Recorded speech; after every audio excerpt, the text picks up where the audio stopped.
The breeding facility on Dracor Prime hummed with the usual cacophony of chirps, growls, and the occasional burst of juvenile flame. Row upon row of crystalline incubation pods lined the vast chamber, each containing a draconian hatchling destined for greatness. These weren't mere pets. They were companions, warriors, and lifelong bonds for the galaxy's elite. But in the corner, forgotten and alone, sat Pod 847. Inside, a small albino hatchling pressed against the transparent wall, his pale scales catching the harsh facility lights in ways that made the staff uncomfortable. His eyes, pink instead of the traditional gold or crimson, tracked every passerby with unsettling intensity. When potential bondmates approached, he didn't perform the adorable displays other hatchlings did. He hissed. He scratched at the pod walls. He turned his back with deliberate contempt. Defective genetics, Keeper Zartok muttered, updating the hatchling's file with another rejection. 17 families this cycle alone. The human delegation arrives tomorrow, our last chance before he's transferred to the labor colonies. The other keepers nodded solemnly. Labor colonies weren't cruel exactly, but they were joyless. No draconian bonded there ever achieved their full potential. They became workers, not warriors. Tools, not companions. That night, the albino hatchling, designation X7249, though no one bothered with names for the unbonded, curled into the smallest ball his body would allow. He'd learned early that showing vulnerability invited mockery from the perfect hatchlings in neighboring pods. Better to be grumpy, to be difficult, to armor himself in thorns than let anyone see the desperate loneliness clawing at his chest. The human delegation arrived precisely at dawn, as was their species' peculiar custom.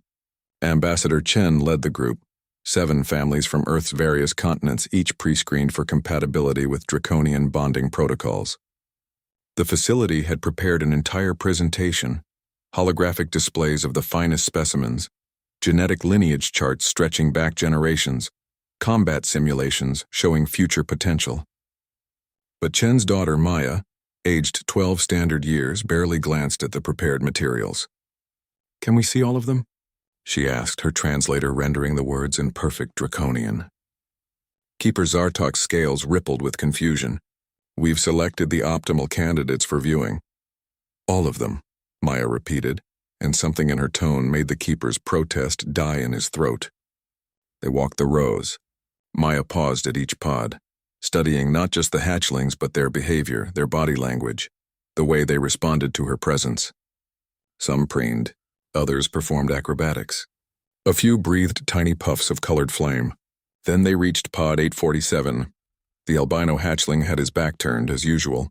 His tail was wrapped protectively around his body, spine rigid with hostility that even the humans could read. "Next pod, please," Zartok urged. "This one is..." "What's his story?" Maya pressed her palm against the crystalline surface. "Genetic anomaly, albinism, 17 rejections. Behavioral issues, scheduled for transfer tomorrow." Zartok recited the facts clinically, the way one might describe malfunctioning equipment.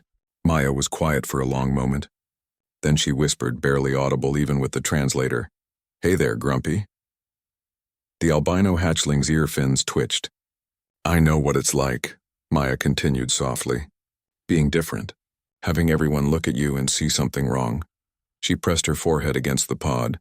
"I was born with a heart condition. Spent the first 8 years of my life being told what I couldn't do, where I couldn't go, who I couldn't be." The hatchling's tail unwound slightly. "But you know what I learned?" Maya's reflection smiled in the crystalline surface. "Sometimes the ones who look different see things others miss. Sometimes being grumpy is just armor. And sometimes..." She lifted her hand, fingers splayed against the pod. "Sometimes you just need one person willing to reach out." For 3 heartbeats, nothing happened. Then slowly, so slowly the keepers barely dared breathe, the albino hatchling turned around. His pink eyes locked onto Maya's brown ones. He studied her with that unsettling intensity, searching for mockery, for pity, for all the things he'd learned to expect from 2 legs who approached his pod. He found none of it. What he found was recognition, understanding. A kindred spirit who'd also been judged, found wanting, and refused to break. The hatchling lifted his small forepaw and pressed it against the pod wall, directly opposite Maya's hand. The facility's biosensors erupted in alarm. "Impossible," Zartuk breathed, watching the readings spike. The resonance frequency, they're already synchronizing. I've never seen compatibility metrics this high, not even in arranged royal bondings. Ambassador Chen placed a hand on his daughter's shoulder. Maya, are you sure? Maya's grin could have lit the entire facility. Dad, meet my partner. The paperwork took hours. The facility staff triple-checked every protocol, certain there must be some mistake. But the biosensors didn't lie. Maya and the albino hatchling, who she promptly named Ghost, were achieving bond synchronization rates that existed only in theoretical models. When they finally opened Pod 847, Ghost didn't burst out with typical hatchling enthusiasm.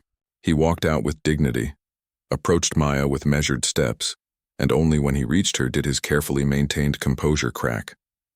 He pressed his pale head against her chest and for the first time since hatching, allowed himself to be vulnerable. Maya wrapped her arms around him. I've got you, Grumpy. Always. 10 years later, Ghost would become the first albino draconian to achieve Master Warrior status. 20 years later, he and Maya would lead the famous Pale Squadron through the Andromeda conflicts, their unorthodox tactics and unbreakable bond becoming legend. But in that moment, in a sterile facility on Dracor Prime, they were just two outcasts who'd found each other. Sometimes, the galaxy learned, humanity's greatest strength wasn't their technology or their tactics. It was their stubborn, beautiful habit of reaching out their hands to those everyone else had turned away from. And sometimes that made all the difference.